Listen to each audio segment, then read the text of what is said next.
Bibi, come into my Hyundai. We fly there to Dubai. I bring you flowers and skydiving. Penthouse, no? Hai, Habibi. Blestem pe fita acum.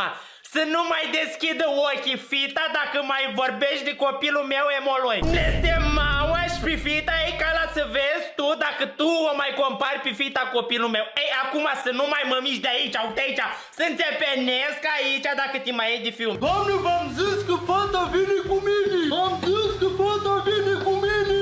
Cristina, trageți lucrurile, cați cu mine! Am zis că vine cu mine! Cine mișcă, nu mai mișcă! Cine mișcă, mișcă, moar!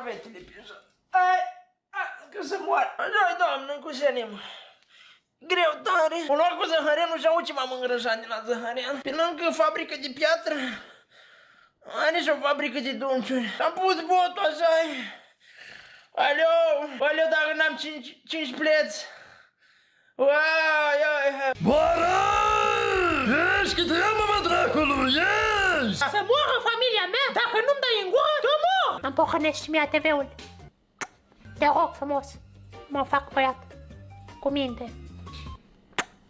Te rog frumos, foarte frumos, de acum sunt cel mai cu minte. Soră-miu, mătușă-miu.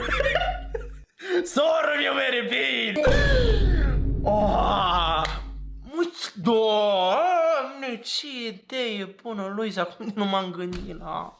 Măi, mamă, măi, uite ce idei ne dau oamenii ăștia, măi, mamă, cum să nu ce, doamne, poate merge aici la Sultanul, mă, la liceu, mă.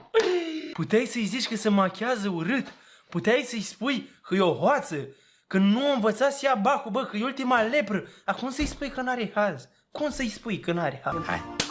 De când m-a apărut asta frăție, am început să beau un pic. Așa, bă, ai mai luat un 10, doamnă, mă seamă folosit, drească, i-a dat-o frumos la fund, așa se face în familia noi, doamnă, nu. E așa, e o glumiță, doamnă, ce vă impacientați așa?